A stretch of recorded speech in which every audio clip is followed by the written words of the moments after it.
Wesh les gars, bien ou quoi? On se retrouve aujourd'hui pour une nouvelle vidéo un peu spéciale car je suis en direct de l'Italie. Comme vous le voyez, le cadre est un peu différent et franchement, j'espère que ça ne va pas vous déranger de me voir assis en tailleur en plein milieu d'un salon que vous connaissez pas en plus de ça. Bref, on ne perd pas plus de temps, let's go pour le point lecture.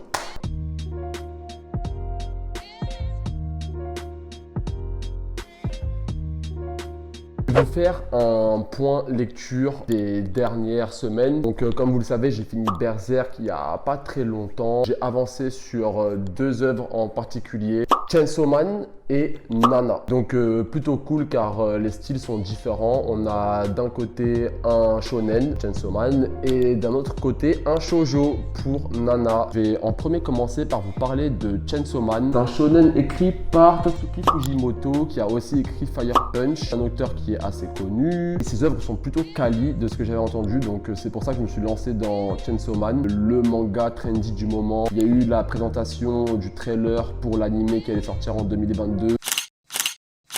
Du coup, je me suis décidé à me lancer dans Chainsaw Man après plusieurs recommandations, dont des recommandations issues de vous, les abonnés, et franchement, ça fait grave kiffer. Bref, Chainsaw Man, donc 9 tomes où j'en suis. Je suis au tome 6, donc il me reste 3 tomes. Chainsaw Man, c'est l'histoire de Denji qui va se lier d'amitié avec un démon qui s'appelle Pochita, qui est plutôt mignon en plus de ça. Denji travaille pour un Devil Hunter et il sera chargé de tuer des démons en l'échange d'argent. Denji est un protagoniste assez quand même bizarre. On n'a pas l'habitude d'avoir ce genre de protagoniste là et je pourrais même le qualifier un peu d'anti-héros, je pense. C'est un mec qui est vraiment dans la hesse, il a pas d'argent, pas de quoi manger, une maison miteuse, il a plein de dettes, etc. On a dit à bas la hesse.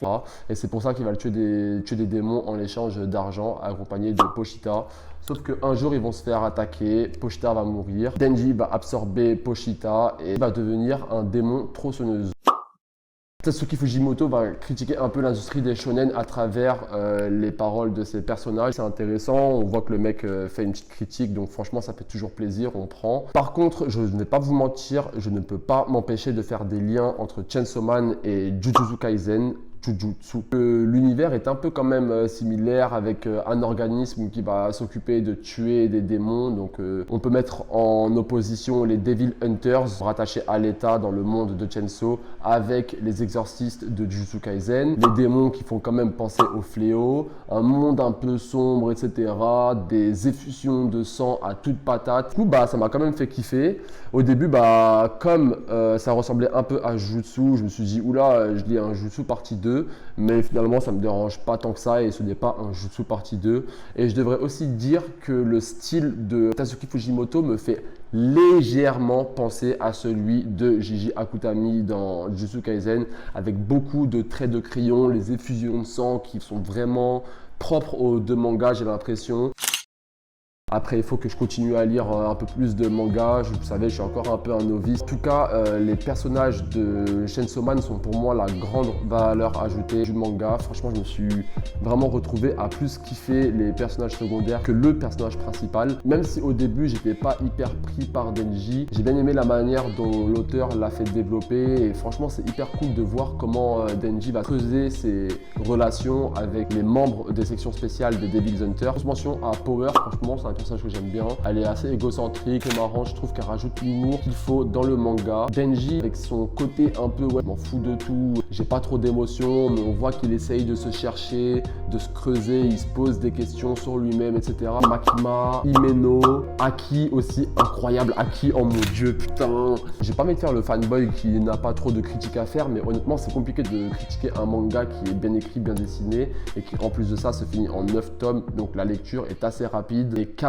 ne sont pas trop chargées, du coup la lecture est assez plaisante et assez rapide. Habituellement pour Nana ou Berserk, etc., je prends à peu près entre 35 et 50 minutes pour lire mon tome. Là honnêtement avec Chainsaw, je tourne plus sur les 25-35 pour un tome. Le rythme est assez effréné. T'enchaînes les pages, tu vois, t'as vraiment envie de savoir qu'est-ce qui va se passer ensuite. Je suis satisfait parce qu'il y a tout en fait, il y a de beaux combats, il y a quand même un aspect psychologique présent dans l'œuvre avec le développement de Denji. Donc franchement, Chainsaw, j'ai plutôt kiffé pour l'instant, je vais pas vous mentir. Mais bon, bref, on passe maintenant à Nana. Let's go. Nana, alors qu'est-ce que c'est Nana? C'est un shoujo écrit par Ayazawa et franchement, big SO. Car moi j'ai kiffé de ouf ma lecture des premiers tomes de Nana. Franchement, je suis rentré hyper vite dedans et pour tout vous dire, je suis rentré plus vite dans Nana que dans Berserk. Et ça franchement, Nana c'est l'histoire du coup de deux filles qui s'appellent Nana Osaki, Nana Komatsu.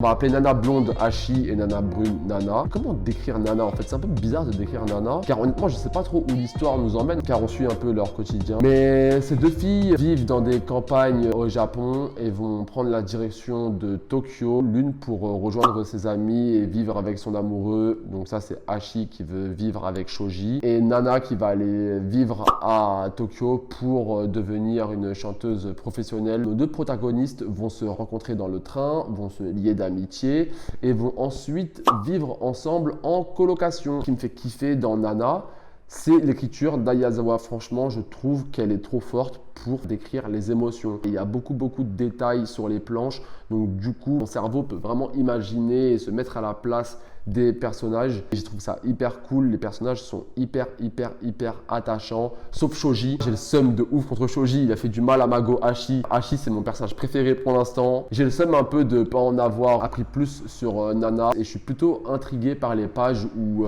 Hachi parle de Nana ou parle de son passé.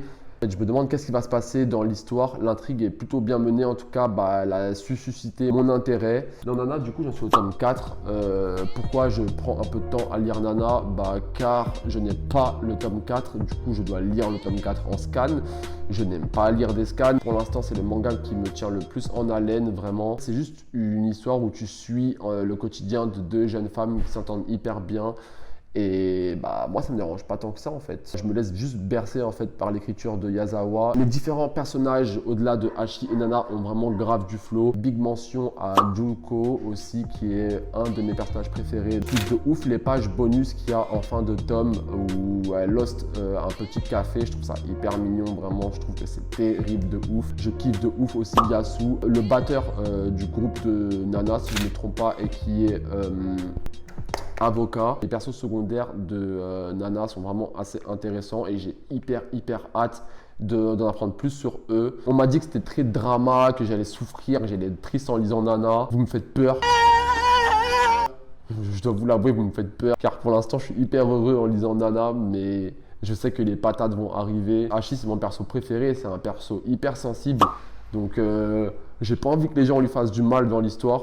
Carrément limite je vais rentrer dans le manga, je vais niquer celui qui lui fait du mal. Bref, Yazawa décrit plutôt bien en fait la manière dont ces persos vont se construire eux-mêmes. Je trouve que c'est assez mature. Beaucoup de personnes ont regardé Nana quand ils étaient petits, surtout les filles. Mais au final, je pense que vous pouvez quand même assez être d'accord avec moi. C'est une lecture qui est assez intemporelle, qu'on peut lire à tout âge. En tout cas, moi, je trouve que c'est vraiment assez mature quand même pour l'instant. Ne pensez pas que parce que c'est un shoujo, c'est un truc qui est dédié aux meufs, etc., etc. Franchement, moi, je suis dedans, je kiffe de ouf. Et pour moi, c'est un grand plaisir de découvrir les shoujo. Ça me fait creuser ma culture manga. Du coup, je prends ça avec plaisir. Et donc, voilà pour Nana. Comme je vous ai dit, je ne vais pas trop vous parler des œuvres car je ne les ai pas terminées. Mais en tout cas, je vous propose cette vidéo juste pour qu'on continue à être connectés ensemble, quoi. Comme ça, vous aussi, vous pouvez suivre ce que je lis. J'espère que vous aurez kiffé suivre mon point lecture et savoir où j'en suis dans mes lectures du moment. Et l'Italie, c'est trop frais, les gars. Franchement, je kiffe de ouf. Je vais vous raconter un peu ma vie en vite fait.